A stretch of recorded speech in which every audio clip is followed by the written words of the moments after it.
Hello मित्रांनो, the M R शोचे 17व्या एपिसोडमध्ये आपलं स्वागत आहे. मित्रांनो, आज आपल्या सोबत आहे एक आंदोलनकारी बाळीराजा फाउंडेशनचे अध्यक्ष. Please welcome Narayan Bhau Lokhande.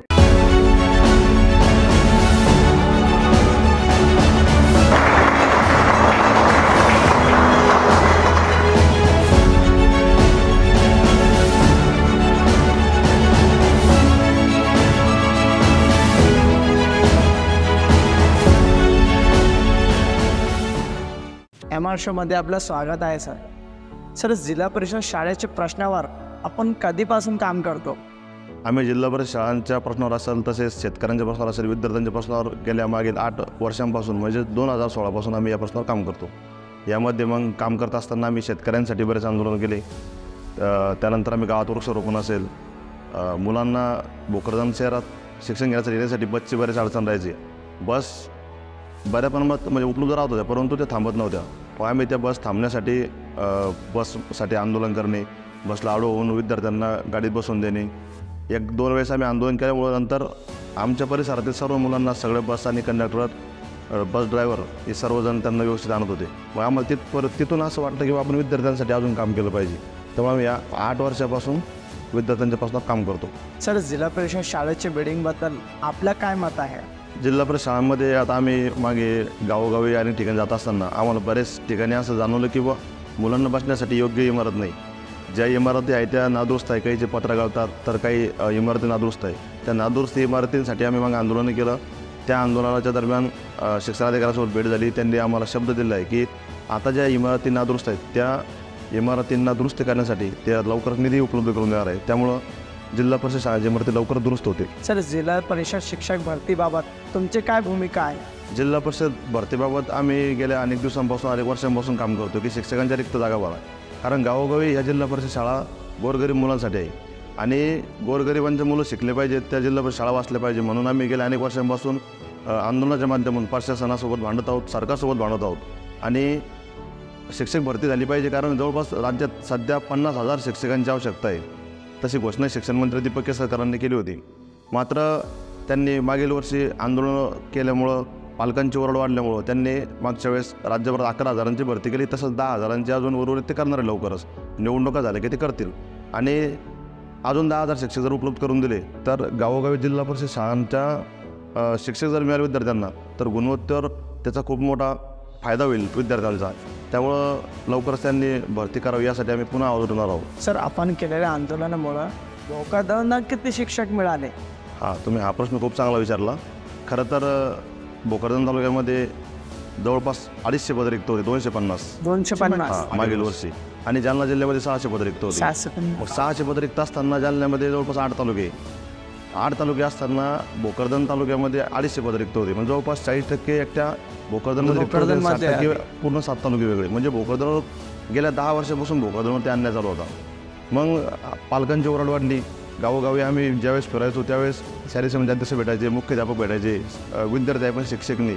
यामुळं गोरगरिबांच्या मुलांनी शिकायचं कसं? बरोबर. आमचे जगणे मान्य करावं, आमच्या मुलांना चांगलं शिक्षण मिळावं, त्यांना योग्य शिक्षक मिळावं म्हणून आम्ही गावोगावी जाऊन मागच्या वेळेस पाठपुरावा केला.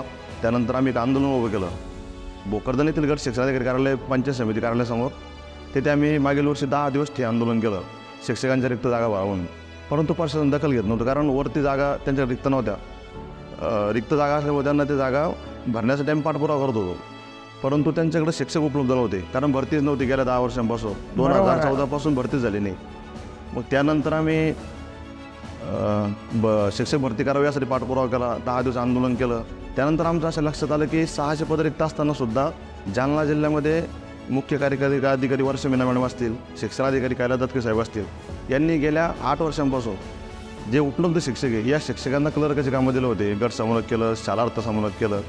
मग आमच्या हक्काचे शिक्षक शाळेवर नाही आता ते कार्यालयात थांबायचे. म्हणजे त्या शिक्षकाचा पगार शाळेवरून निघायचा आणि ते काम ऑफिसला करायचे. यामुळे काय व्हायचं, त्या मुलांच्या गुणवत्तेवर परिणाम होत होता. आम्ही ती मागणी केली. नंतर जिल्हाधिकारी साहेबांना भेटलो, शिवमाळांना भेटलो, ते दखल घ्यायला तयार नव्हते. त्यानंतर आम्ही पहिला मोर्चा काढला त्या संदर्भात कलेक्टर ऑफिस 15 ऑगस्ट स्वातंत्र्य दिनाच्या दिवशी. मग त्यानंतर मोर्चा काढल्यानंतर राज्याचे पणनमंत्री नामदार अब्दुल सत्तार साहेब त्या ठिकाणी उपस्थित होते. माजी मंत्री अर्जुन खोतकर साहेबांनी मध्यस्थी केली, आंदोलन थांबवलं आणि सी मॅडमसोबत आमची चर्चा झाली. अब्दुल सत्तार साहेबांनी सांगितलं की अशा परतून इथं करता येत नाही, तुम्ही शिक्षकांना शाळेवर पाठवा, विद्यार्थ्यांचं नुकसान करू नका. मग त्यानंतर आम्ही 1 जानेवारी 2024 यावर्षी आपल्या जिल्ह्याच्या कलेक्टरांच्या दालनामध्ये शाळा भरवली. पूर्णच्या पूर्ण विद्यार्थी घेऊन गेलो तिथं, पूर्णच्या पूर्ण शाळा त्यांच्या दालनात भरवली. कलेक्टर साहेबांना सांगितलं, मला साहेब तुम्हीच या मुलांना शिकवा, कारण आमचे शिक्षक तुम्ही कार्यालयामध्ये ठेवता आणि आमच्या मुलांना शिकवेल कोण, त्यामुळे आज तुम्ही शिकवा. मग त्यानंतर त्यांनी तात्काळ दखल घेतली, शिवमॅडमसोबत बैठक लावली. त्या बैठकीमध्ये त्यांनी आम्हाला लेखी आश्वासन दिलं. त्यांनी सांगितलं की आम्हाला 2 आठवड्याचा वेळ द्या, आम्ही तुमच्या शिक्षकाला शाळेवर पाठवू. मात्र त्यांनी 2 आठवड्यातही त्यांनी काही आमची मागणी पूर्ण केली नाही. मग आम्ही प्रशासनाचं लक्ष वेधण्यासाठी आम्ही पुन्हा आंदोलनाचा इशारा दिला की तुम्ही शिक्षकांना 15 दिवसाच्या आत जर शाळेवर पाठवू, ठीक नसता आम्ही रस्त्याच्या बाजूला शाळा भरू. पेपरात बातम्या लागल्या, सगळीकडं शिक्षण विभागाचा कारभार चव्हाट्यावर आला. ते कुठं तर त्यांच्या जीवाला लागला असावं. त्यांनी आमच्या मूळ समस्या सोडण्याऐवजी माझ्यावरच खोटा गुन्हा दाखल केला. अरे गुन्हा असा दाखल केला की नारायण लोकांनी मुलाचं नुकसान केलं, शैक्षणिक नुकसान केलं, त्यांना मानसिक त्रास दिला, त्यांना शारीरिक त्रास दिला. आता विषय असा होता, त्यांनीच 3 दिवस अगोदर अहवाल दिला की पण आंदोलन शांततेत पार पडलं, पोलीस बंदोबस्त होता, आणि नंतर 3 दिवसांनी माझ्यावरतीच खोटे गुन्हे दाखल केले. तर ते खोटे गुन्हे दाखल केले, असे किती गुन्हे दाखल झाले तर आम्हाला काही फरक पडत नाही. आम्ही वर्षभर केलेल्या आंदोलनामुळे जालना जिल्हा जवळपास पवित्र पोटमाप 400 शिक्षक मिळाले आणि त्या 400पैकी तब्बल आपल्या भोकरदन तालुक्यासाठी 125 शिक्षक मिळाले. 125. आणि हे खरं तर आमच्या आंदोलनाचं यश आहे, कारण बाकी तालुक्याला फक्त जर आपण त्याचं गणित काढलं तर 40 शिक्षक गेले, आपल्या तालुक्याला 125 मिळाले. हे फक्त आंदोलनामुळे शक्य झालं. सर, भोकरदनमध्ये आपल्याला काय कमी वाटते? आता भोकरदन तालुक्यात सांगायचं झालंच तर शहरात जर विचारत असाल तर शहरामध्ये खरं म्हणजे पाणी प्रश्न सध्या खूप गंभीर बनलेला आहे. भोकरदन सारखा जुना तालुका असताना पण इथं पाण्याची व्यवस्था नाही. तसेच शेलदोड आपल्या पाठीमाग तालुका असून शेलदोडला भोकरदनून पाईपलाईन गेली, परंतु भोकरदनला प्यायला पाणी नाही. आणि ग्रामीण भागात सांगायचं झाल्यास ग्रामीण भागात आजही गावोगावी बस जात नाही, बऱ्याच ठिकाणी रस्ते नाहीत, शाळात जिल्हा परिषद शाळेत जाण्यासाठी विद्यार्थ्यांना रस्त्याची सुविधा उपलब्ध नाही. त्यामुळं ग्रामीण भागातील विद्यार्थ्यांसाठी रस्त्याची व्यवस्था करणे गरजेचे आहे. चांगल्या शिक्षणासाठी विद्यार्थ्यांना इमारती गरजेच्या आहेत, कारण मुलांना जर पाणी पडला तर ते जर गळालं तर खाली मुलांनी बसायचं कसं, शिकायचं कसं, त्यांचं लक्ष लागत नाही. त्यामुळं चांगल्या इमारती गावोगावी. आता जे आरोग्य उपकेंद्र आहे त्या आरोग्य उपकेंद्रात पण ते बऱ्याच ठिकाणी आरोग्य उपकेंद्र बंद असतात, कर्मचारी फक्त दिवसा जातात, 1-2 दिवस गेले की एक हप्ता पुन्हा गायब राहतात. त्यामुळे मोठा मुद्दा आहे, खूप मोठा मुद्दा आहे. म्हणजे भोकरदन तालुक्यामध्ये ग्रामीण भागातील तर आरोग्य व्यवस्था असेल, शाळांचा दर्जा सुधारण्याची आवश्यकता आहे. आणि भोकरदनला शहरात सांगायचं झालं तर पाण्याची व्यवस्था होणं गरजेची आहे. आणि यामध्ये माजी आमदार, माजी खासदार, आजी आमदार, आजी खासदार, म्हणजे सर्वपक्षीय नेते, कुठल्याही पक्षाचा नेता असो, या कुठल्याच पक्षाच्या नेत्याचा या कर्मचाऱ्यावर वचक नाही. हे वचक फक्त घाबरतात किंवा आमच्यासारख्या चळवळीतल्या पोरांनी आंदोलन केलं, पेपरात बातम्या लागल्या, त्याच्यानंतर ते सोशल मीडियावरती आता ते एक चांगलं माध्यम आहे कमीत कमी. तर पेपरवाल्यांना पण दाबतात ते राजकीय पुढारी, तुम्ही का त्यांच्या एवढ्या बातम्या घेतात, तुम्ही का त्यांना एवढं महत्त्व देतात. परंतु पत्रकार बांधव इथले खूप चांगले आहेत भोकरदनमधले, ते आम्हाला नेहमी सहकार्य करतात.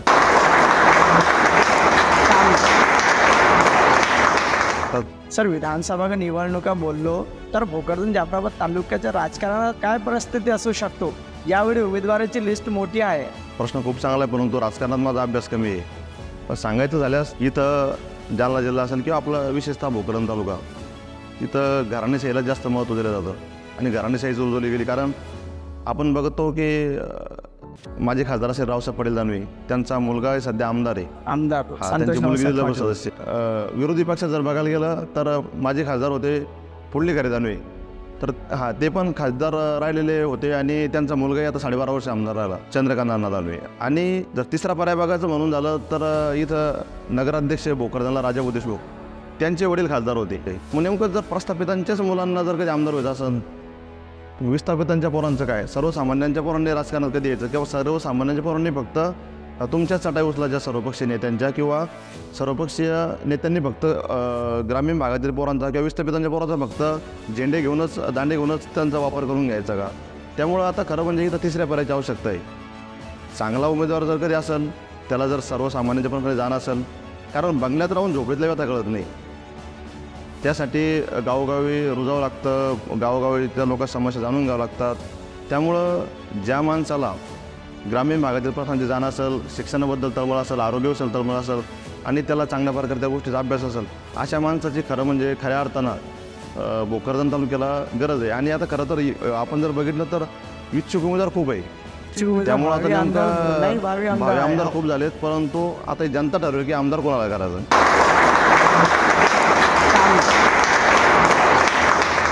तर या विधानसभामध्ये मनोज जरांगे पाटील साहेब यांच्याकडून भोकरदन जाफराबाद तालुक्यामधून कोणता उमेदवार उभा राहू शकतो? तसं आता उमेदवारांनी बऱ्याच चळवळी सक्रिय असणाऱ्या सहकारी मित्रांनी असेल किंवा बऱ्याच दिवसांपासून समाजाचं काम करतात त्या सर्व समाज बांधवांनी किंवा इतर समाजाच्या लोकांनी जरांगे पाटलांकडे इच्छा व्यक्त केली. त्यांनी त्यांच्या कामाचा लेखाजोखा मांडला. इच्छुक तर भरपूर आहे, परंतु आता जरांगे पाटील साहेब नेमकं मराठा समाज उमेदवार देते का दुसऱ्या समाजात देते त्यावरही ते आता गणित अवलंबून आहे. आणि जरांगे पाटील ज्याही माणसाला उमेदवार देतील तो माणूस चांगले मतदान घेईल.